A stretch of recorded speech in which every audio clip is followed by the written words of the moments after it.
Dnes mám narozeniny. Před 17 lety mi bylo 17. Co bych sám sobě zpětně vzkázal? Maximum toho zažij a vyzkoušej. Dík tomu naber zkušenosti a poznej sám sebe. Odhal tu paletu možností, která se ti nabízí. Proč? Protože tě čekají zásadní rozhodnutí.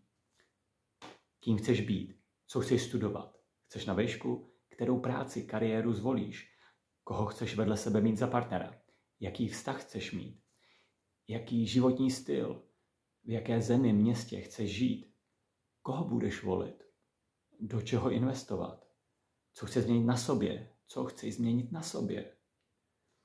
Při rozhodování má výhodu ten, kdo se vyzná v sobě a taky ve světě. Proto bych si doporučil nasbírat vlastní bohaté zkušenosti, srovnat si věci a rozhodovat se podle sebe, ne podle ostatních.